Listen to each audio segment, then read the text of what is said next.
Metrópole Entrevista. A gente conversa agora com o diretor do Núcleo de Ópera da Bahia, compositor, maestro, meu amigo querido, Aldo Brizzi. Como vai, Aldo? Tudo bem? Só assim para eu te ver, né? Realmente, boa tarde a todos. James, finalmente a gente se encontra de Pois é, novo. pois é. Que seja um bom sinal para o futuro. Que seja um bom sinal. Bom, a gente vai conversar especialmente sobre um bom sinal, uma boa notícia em tempos de más notícias. Esta é uma boa, que o Núcleo de Ópera da Bahia passa agora a administrar o Teatro do Colégio das Mercês. Isso para mim é uma notícia muito importante. Eu lembro, por exemplo, que teatros de colégios tiveram grande importância para a Bahia, mesmo alguns que eu não lembro das atividades, mas que eu conheço a história, como o Teatro de Sé e tantos outros. Fale um pouquinho, Aldo, como pintou essa oportunidade e o que é que nós devemos esperar desta aquisição, desta parceria. Bom, a primeira coisa era a falta de um teatro de ópera na Bahia, né?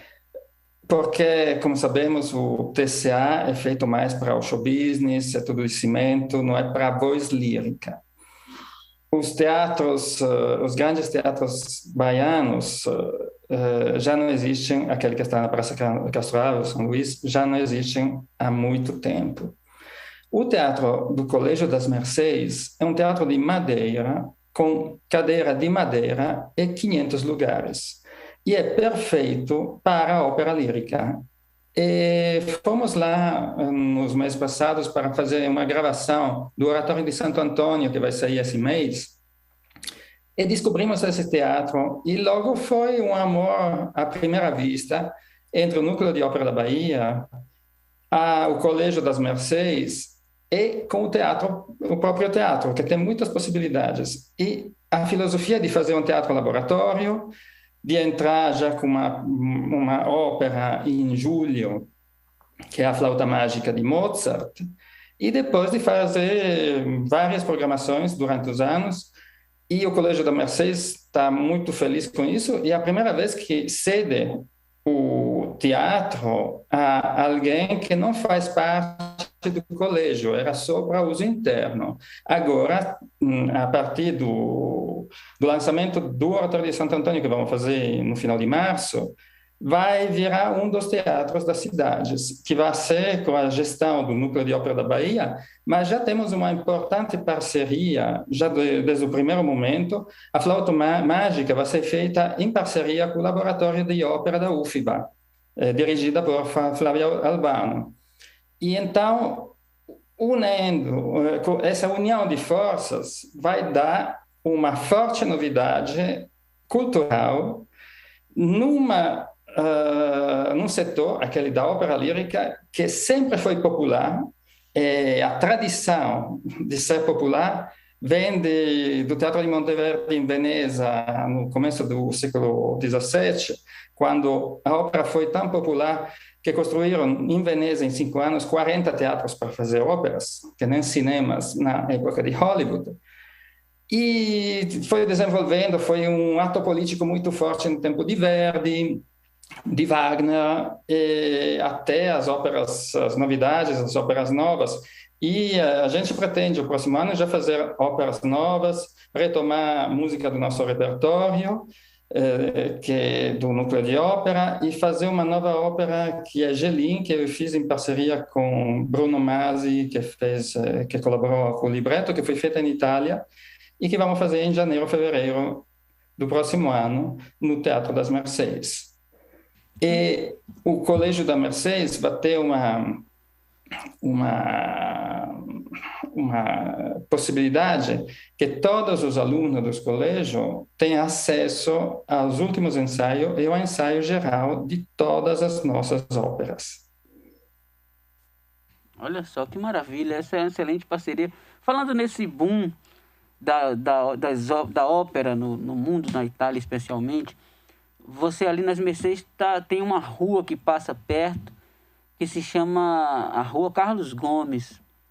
Foi um grande da ópera brasileira e italiana também, né? Da ópera italiana. Tem a história de que Carlos Gomes influenciou a ópera italiana e tal. É fato isso, Aldo? Você pensa em algum momento trabalhar com a obra deste compositor ou não?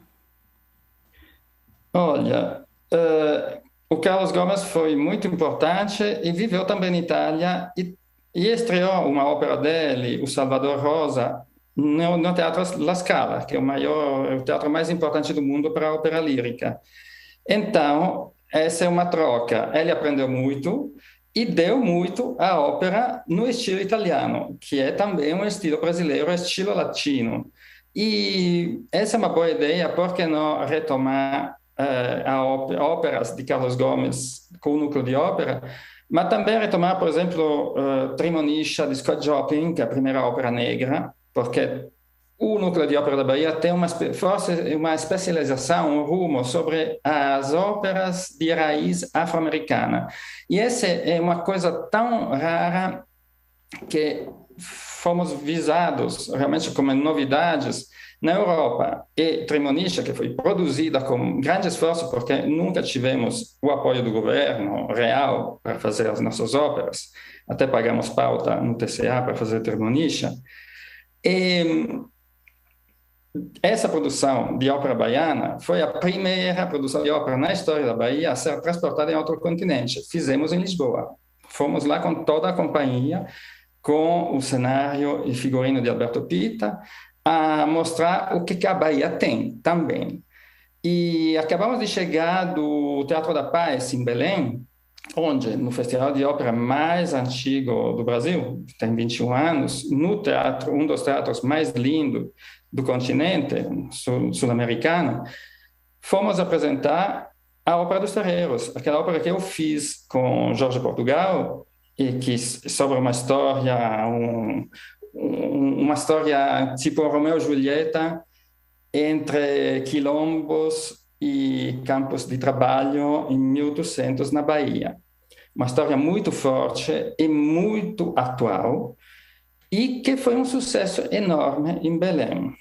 E aqui fizemos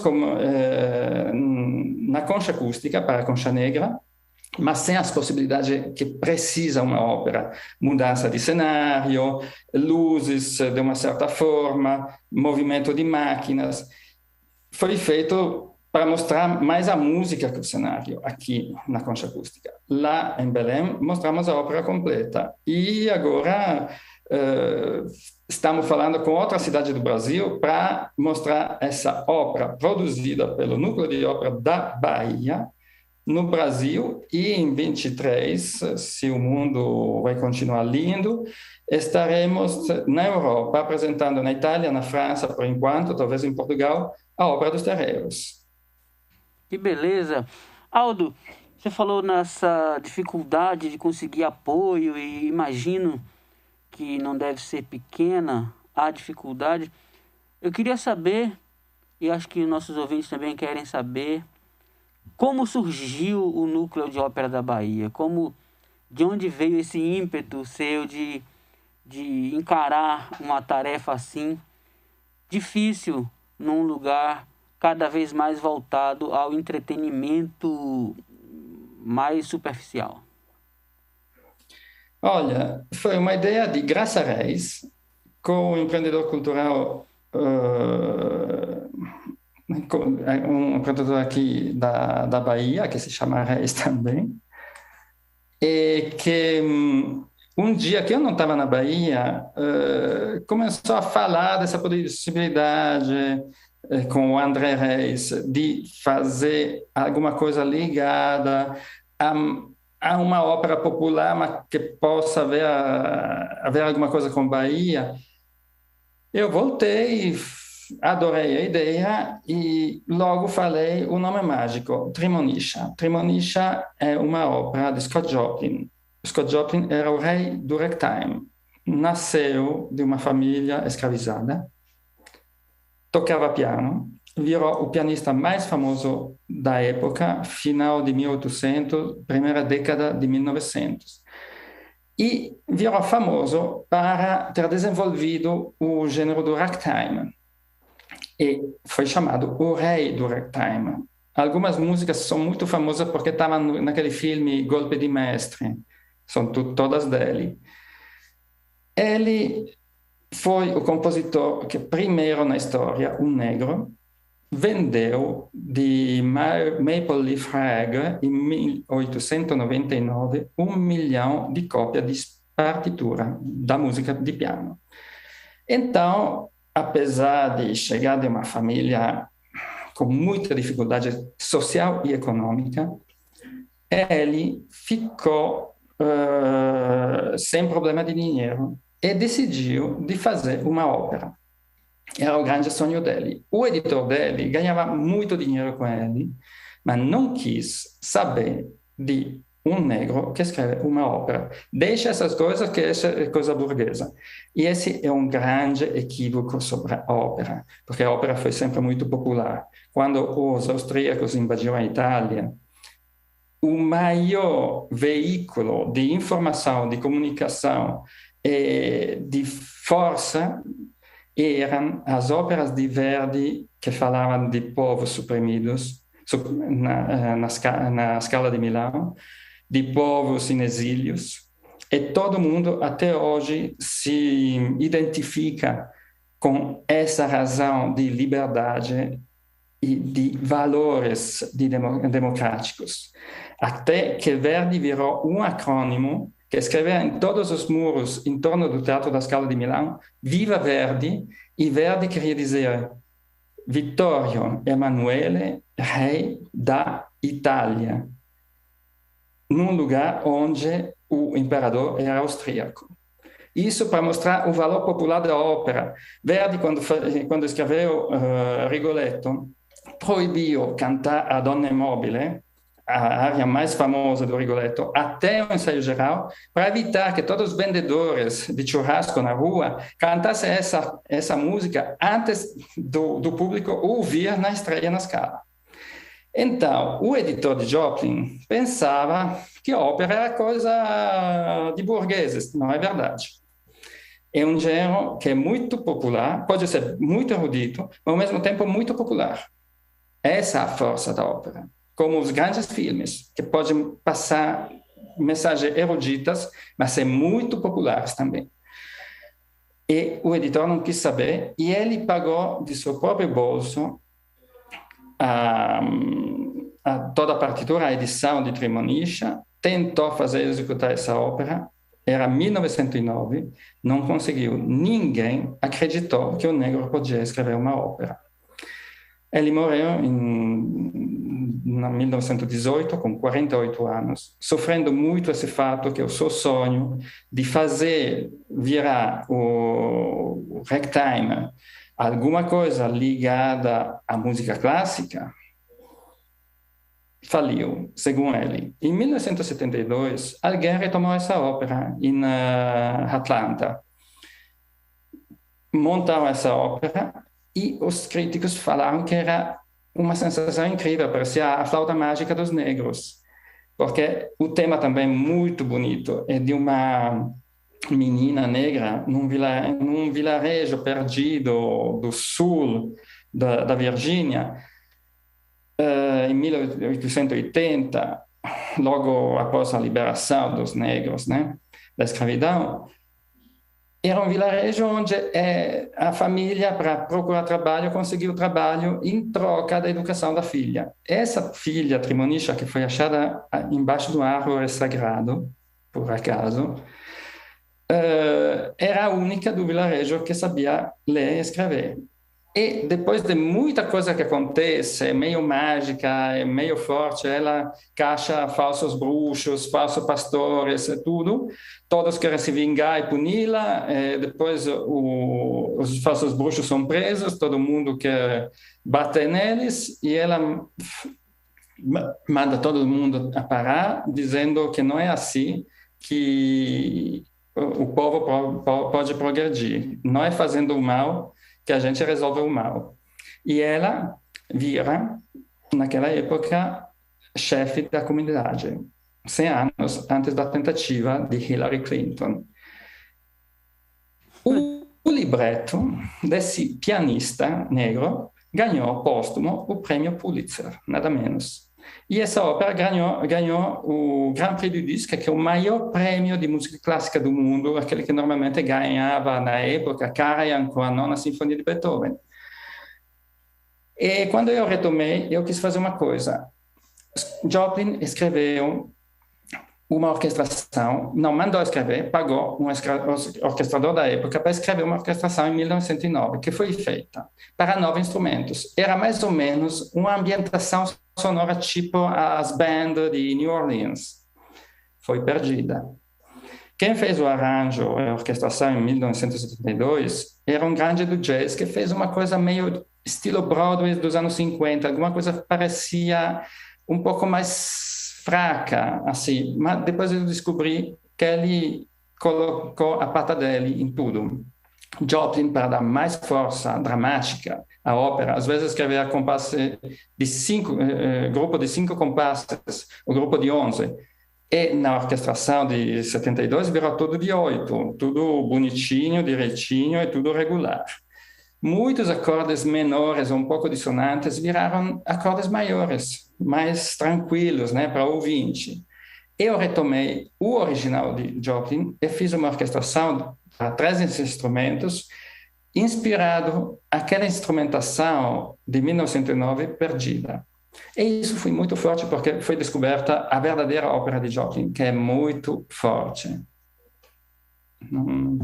Que maravilha. Aldo, o nosso tempo infelizmente está acabando, tem muita coisa para falar com você ainda, mas voltando ao Teatro do Colégio das Mercês, está pronto? Precisa de adaptações? Vocês entram quando? Como é que está esse cronograma? O cronograma é, no final de março, vamos apresentar o disco do Oratório de Santo Antônio, que é o nosso projeto para o Triduo de Santo Antônio, né? Com músicas da tradição portuguesa, que viraram tradição litúrgica popular no Brasil e na Bahia, sobretudo, na minha revisão, recriação, extradução, diria alguém que a gente conhece, né? E mais 2, 3 músicas minhas autorais, uma Ave Maria, um Pater Noster, e esse é o primeiro grupo. Depois vamos começar todos os ensaios com a Flávia Albano, colaboradora de ópera da UFBA, e vamos explorar toda a possibilidade desse teatro já com essa flauta mágica que vai ser feita em julho. Várias apresentações em julho. E depois, em janeiro do próximo ano, vamos ter essa ópera cômica natalina, que eu escrevi e foi estreada em Itália o ano passado. E todas essas óperas vamos fazê-las em português, exatamente como Trimonisha, que era o original de Joplin, era num slang dos campos de algodão da Virgínia de 1800.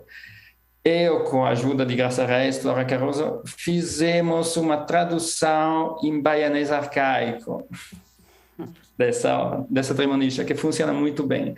E a flauta mágica também vai ter uma versão em português, e a ópera do próximo ano, a ópera cômica, também vai ser em português, o original em italiano, porque eu acho que a ópera tem que ser numa língua que se compreende, senão muita coisa se perde, porque ópera é como ir ao cinema, ao teatro e ao concerto no mesmo momento. E a Fonte Nova também. Aldo, muito assunto, infelizmente na hora da Ave Maria a gente não pode transgredir. Claro. Mas vamos conversar outras vezes e eu quero falar com você para a gente trazer o filme de Chelsea para ser exibido no Cine Glauber. Claro. Por enquanto, um abraço do Rio de Contas, onde estou. Mas a próxima semana estarei em Salvador, então vamos falando. Vamos lá.